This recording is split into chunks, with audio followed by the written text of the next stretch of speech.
नमस्कार, आप देख रहे हैं नेशनल प्राइम टाइम न्यूज और मैं आपके साथ अभय गिरी। आपको बता दें, फिलहाल मौजूद है हम सेक्टर 12 में स्थित कोर्ट के परिसर के बाहर और गेट नंबर 2 का एरिया है और एक बुजुर्ग महिला काफी ज्यादा परेशान है। बताया जा रहा है कि एक व्यक्ति के द्वारा एक परिवार के ऊपर झूठा SC/ST एक्ट लगाने का प्रयास किया जा रहा है और आपने देखा भी होगा कि कई ऐसे मामले हैं जिसमें लोगों को SC/ST एक्ट में फंसा दिया जाता है और ऐसे में लोग काफी ज्यादा परेशान होते हैं। इस महिला से बातचीत करेंगे, आगे क्या परेशानी है। माता जी, क्या परेशानी है? आप रात को यहाँ पर फरीदाबाद कोर्ट के बाहर यहाँ खड़े हो? मेरे नीचे फ्लैट के एक देवेंद्र और भुलवाना गांव का व्यक्ति रहता है जी। अच्छा। और उसने मुझे बहुत परेशान कर रखा है। और आपका फ्लैट कहाँ पे, कौन से सेक्टर में? हमारा अमोलिक संकल्प में जी। अमोलिक संकल्प में? हाँ जी। अच्छा। और उसने है ना जी, दिवाली पे पटाखे छुड़ावा रहा था बच्चों से, और वो भी वो वाले छुड़ा रहा था जो लोहे की पाइप होती है और बुरादा होता है। हाँ जी, बुरादा होता है जो। हाँ जी, हाँ जी। तो मैंने उसके लिए विरोध करा। विरोध करने पे ये मेरे पे लड़ाई झगड़े पे आ गया। लड़ाई झगड़े के बाद मैंने इसको कहा था अपने आप ही कि भैया इन्हें मत छुड़ाओ। ये नहीं माना, ये गाली गुप्ता पे आ गया, सब बात पे आ गया जी। खूब मुझे गाली गुप्ता दी, पड़ोसियों को इकट्ठा कर वो कर। फिर मैं जी थाने एप्लीकेशन देने गई। थाने दी एप्लीकेशन? हाँ जी, हाँ जी। आपके हाथ में क्या है? ये रही जी, ये रही। आप देखा, महिला के द्वारा शिकायत भी दी गई है। क्या कार्रवाई हुई है माता जी इसके ऊपर? कोई कार्रवाई नहीं हुई जी। SHO साहब ने मेरे से कहा था कि चलो आप एप्लीकेशन दे जाओ और मैं बुला लूंगा। ऐसी क्या शिकायत आपने दे दी कि अभी तक प्रशासन ने क्या करा था? उसने पटाखे फोड़ने के अलावा भी कुछ करा था? पटाखा फोड़ने के बाद जी पहले मैं फिर पुलिस में एप्लीकेशन दे के आई। थाने में गए थे? खेड़ी पुल में जी। हाँ, इनने फिर कोई कार्रवाई नहीं करी जी। क्या आपके पुलिस का भद्र व्यवहार भी किया गया था वहाँ पे? नहीं जी, मैं छज्जे में निकलती हूँ, ये गलत हरकतें करता है मेरे सामने। हाँ जी, बहुत अलगिस, जो कि मैं इस पे बता नहीं सकती हूँ। क्या करता है?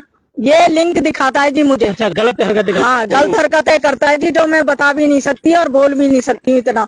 हाँ जी। और फिर मैंने इसके पीछे भी विरोध उठाया, तो फिर मैंने इसके पीछे विरोध उठाया। फिर भी दरखास्त दे दी? हाँ जी, थाने में पर्ची है आपके? हाँ जी, हाँ जी। ये पर्ची आप दिखा रहे हो? हाँ जी, हाँ जी। कोई कार्रवाई हुई? कोई नहीं कार्रवाई हुई जी, कुछ भी नहीं हुई। इसने गलत हरकतें करी है मेरे साथ। मैं एप्लीकेशन दे के आई हूँ और लिखत में दे के आई हूँ। पुलिस ने कोई कार्रवाई नहीं करी है। 3 दिन से मैं रोज घूम रही जी थाने में। हाँ जी, इनने कोई मेरी कार्रवाई नहीं करी है।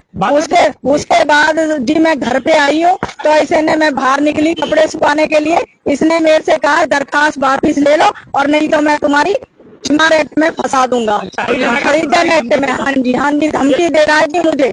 हाँ, और ब्लैकमेल कर रहा है जी।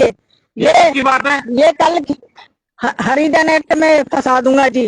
और मुझे ये कल की बात है जी। हाँ, फिर मैं जी थाने गई जी एप्लीकेशन देने इसी की। फिर थाने गए आप? हाँ जी, फिर मैं थाने गई जी। आपने पहले दे रखी है, उसको कोई कार्रवाई नहीं हुई जी। फिर आपको धमकाया? हाँ जी, फंसाने की धमकी दी? फिर मैं थाने यही हरिजन एक्ट की एप्लीकेशन में देने गई थी थाने। फिर इन्होंने SHO साहब ने मेरी नहीं ली। हाँ जी, मुझे धमका के और भगा दिया। कह रहे जाइए, हम अपने हिसाब से कार्रवाई करेंगे। SHO के द्वारा धमकाया गया आपको? हाँ जी, धमकाया गया। सिटीजन में आपकी, तो आपको क्यों धमका दिया? हाँ जी, न करे, मैं अपने हिसाब से कार्रवाई करूंगा, आपके कहने से नहीं करूंगा। हाँ जी, दबाव है प्रशासन पे। अच्छा। हाँ जी। ये आरोपी आदमी का नाम क्या है? कौन? देवेंद्र है जी, भुलवाना गांव का जी, होटल के पास। अच्छा। हाँ जी, वहाँ का है जी। आपके सोसाइटी में रहता है? हाँ जी, सोसाइटी में ही रहता है जी। इसने मुझे बहुत तंग कर रखा है। मेरा आदमी 75 साल का है, मैं 62 साल की हूँ जी। और मेरा हार्ट का ऑपरेशन हुआ अभी 3 महीने पहले। मैं बहुत परेशान हूँ। हाँ जी, पट्टियाँ बंधी हुई है, ये देखो जी, सब बंधी हुई है जी मेरे। ये आपको क्यों परेशान कर रहा है? ये बताया ना जी, पटाखे के पीछे बस मैंने। हाँ जी, बस।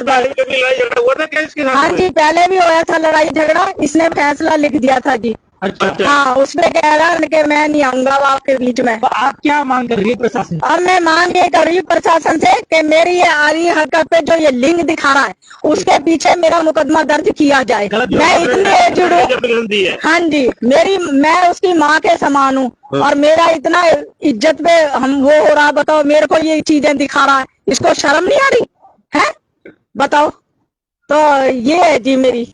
मेरा ये मुकदमा दर्ज किया जाए इस एप्लीकेशन पे जो इसने ऐसी हरकतें करी है, और अब मेरे को फंसाने के चक्कर में हरिजन एक्ट लगाना चाह रहा, कह रहा है एप्लीकेशन वापिस ले लो। धमका रहा है? हाँ जी, धमका रहा है और मेरे साथ बड़ा बड़ा विरोध कर रहा है, पब्लिक को भड़का रहा है मेरे विरोध। अच्छा, एप्लीकेशन लिवाओ, इससे पूरी सोसाइटी को एक कर लिया है जी। कह रही है कि हरिजन एक्ट का दुरुपयोग कर रहा है वो। हाँ जी, जबकि मैं इसको जानती भी नहीं हूँ, कौन से गांव का है क्या है ये भी पुलिस ने बताया। ये भुलवेना गांव का है और ये होडल के पास का है जी, देवेंद्र। मेरे को ये भी नहीं पता, मैं तो किसी को जानती नहीं हूँ जी, नीचे भी नहीं उतरती, कोई मतलब नहीं है किसी से, मेरे को पता ही नहीं है पड़ोस में कौन रह रहा, क्या नाम है जी।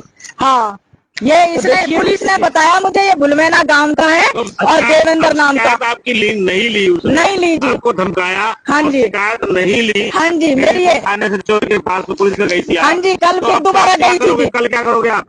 कल मैं ये फिर करूंगी जी मीडिया में। हाँ जी, कल फिर करूंगी जी मीडिया में मैं। नहीं, अगर वो नहीं ले रहे तो पुलिस के बड़े अधिकारी भी है। हाँ जी, हाँ जी, वहाँ जाऊंगी, अफसर क्या जाऊंगी।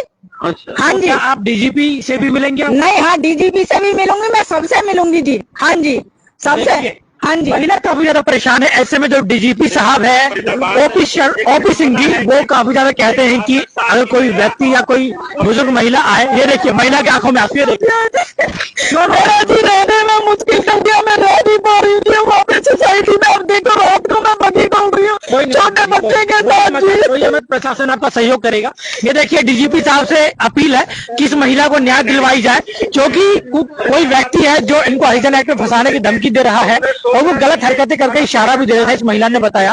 और अगर कोई इस खबर को लेकर अपना पक्ष रखना चाहता है तो वो हमारे चैनल पे पक्ष रख सकता है। देर रात हम लाइव आए हुए हैं गेट नंबर 2 कोर्ट के परिसर से, और बुजुर्ग महिला काफी ज्यादा परेशान है। महिला को न्याय नहीं मिल पा रहा है। आखिर क्या कारण है कि प्रशासन दबाव में है, क्योंकि बार बार महिला को फंसाने की धमकी दी जा रही है, हरिजन एक्ट लगाने की धमकी दी जा रही है।